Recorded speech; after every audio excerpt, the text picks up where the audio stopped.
Tell me what's the name of this person. Break down the photo into pieces.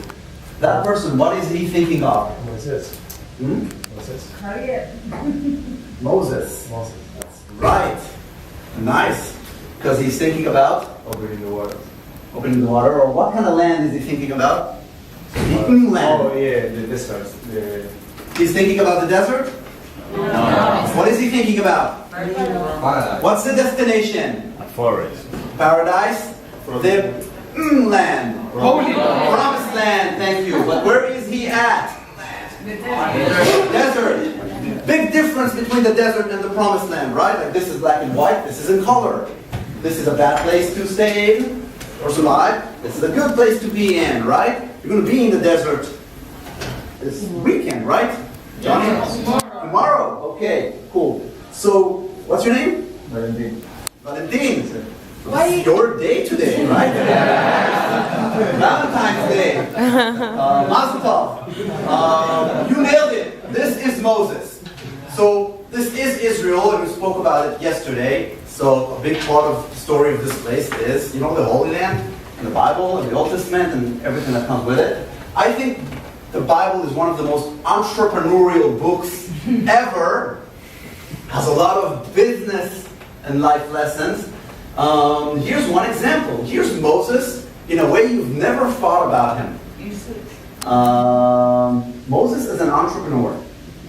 First, he didn't grow up dreaming to free his people. Where did he grow up, Moses? Where? Where, right? In the palace, right? Who was his best friend? His brother. Pharaoh. They were best buddies. But they were not brothers, right? Because everybody knew Moses was not born Egyptian royalty. He was the baby they found on the river Nile, right? Know yourself, know thyself is a key thing when you start any kind of entrepreneurial journey, let alone a business one. You need to know who you are. And sometimes you may really think you're something, and everyone else knows you're something else. So you can think you're a dolphin, but if everyone knows you're not a dolphin, probably you're not a dolphin, right? Very plain simple. So know who you are, know thyself is a key motive when you talk about entrepreneurship. Next up, here's a part a lot of people forget in the Exodus story. Moses actually spent time in the desert before the Exodus. So this is not a 2-month market research. He went and lived there for a few years with those Bedouins called Midianites. He actually hung up with this guy, Jethro. He ended up marrying his daughter. He lived as a Bedouin for a few years. It really helped him, I guess, later on when he led people into that same desert years later. So know your market is not gather a few stats from Google. You need to be your customers. That's what we really believe in. That's how you can really empathize to them. Become your market. So there's that. Next up, and that's a part I really like talking about, by the way, with a lot of university students and EAs, people that are in the early stages of their careers, like really early stages of their careers. And it works like this. And you all know the discussion today about millennials, right? So this is how it works.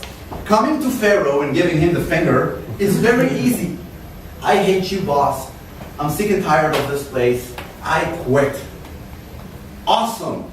You showed them. And for 48 hours, you're a hero. It feels real good. How brave you are. And then 72 hours later, you sit at home and you realize, oh shit. Right? The hero feeling doesn't stick for much long. So giving Pharaoh the finger is easy. Even stepping into the desert is easy. If you look at the map, that part in between Egypt and the actual Sinai Peninsula, the big desert, there's a small piece of desert. It's very easy to cross it. You ate yesterday, you slept, you drank, you have energies, you're optimistic, the future is great. Yada, let's do it. Awesome. And then you get to the Red Sea, and Pharaoh is behind you. So you look at the Red Sea, Pharaoh is chasing you. Oh shit, what do you do? And sometimes you have beginner's luck. Like the Red Sea splits into two, right? And you walk through, and the minute you step out of the sea, it closes up on the Egyptians, they drown, and you got to the other side. Awesome. Here's the equivalent. We launched a beta version of our app, and it went viral. Amazing. But is that a strategy? Because what happens once you cross the Red Sea? Beginner's luck. You know, you roll the dice, it split into two, you were lucky, it went viral. Now there's the real desert, 40 years of it. Now what? So even that is easy. Then comes the desert. And the desert, you're going to be there tomorrow. In the desert there's no food, no water, there's no shade. It's hot during the day, it's cold during the night. The desert is unforgiving and tough, aka the market. Right? You went viral, great, but over time, the market is going to be unforgiving and tough. That's what you need to count on.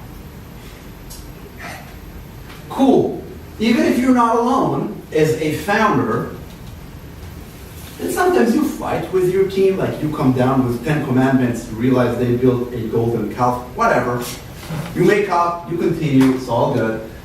Punchline, anybody here who started a venture or owns his own business or is, the number one or the leader or the founder of something knows, even as an executive in a company, you know that if you are the decision maker, it is very lonely.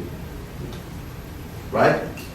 You could be working with thousands of people in the same building, but at the end of the day, the decisions, you make them alone. So this is a very lonely journey, and some of you probably know that. Here's a good one. Some of the people here said the Garden of Eden, right? That's what Moses was thinking about, paradise. So paradise, Garden of Eden, is not the promised land, just so you know. The Garden of Eden, paradise, is a myth. It's a fantasy. You ate from the apple, you're not going back. It's a fantasy. The promised land is a real place.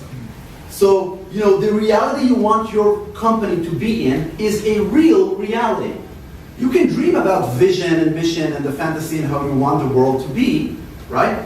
But probably that's not reality. So a lot of people, a lot of founders, a lot of entrepreneurs are confused. And after 40 years in the desert, they get to the promised land. They say, what the hell, this is not the Garden of Eden, and they move on. And they miss the destination. Because the promised land is a real place. Like, there are droughts. Like, there are Philistines. Like, the tribes fight. The kingdom splits. Shit happens. But it's your home. It's where you want your shit to happen. But it's not the Garden of Eden. It's a real place. So be realistic. And getting there may take longer than you think. He never got into the promised land. So why do it? This is not only entrepreneurship, this is leadership in general. It sucks. Why do it? Here's my answer.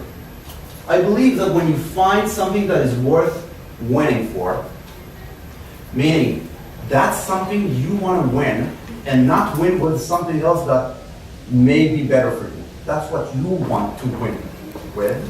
When you find something that is worth winning for, probably you also find something that is worth losing for. So even if this didn't work out, you're super proud of what you tried to do, what happened as a result, and what you leave behind. And when you find something that is worth winning for, and something that is worth losing for, I believe you probably found something that is worth living for. Not a venture you want to raise money for, get a lot of users and sell the company in 3 years and exit. The company you want to work for the rest of your life. The business you want to do for the rest of your life. And when you find something that is worth winning for, and something that is worth losing for, and something that is worth living for, then you're really able to do something that for you is epic. And when you look back when you're 80 years old, you'll be proud of the path you took as a Bedouin in the desert. And that's the punchline. So yesterday I told you what this thing is for me. And I told you my why, my passion. Told you how I wanted one thing. I ended up doing another thing. I learned to separate between the what and the how and the why. So I told you a little bit about my story. Today I want to tell you about how this works for Silo. And then I want to intrigue you to think about what this means for you as individuals. That's what we're going to do. So this is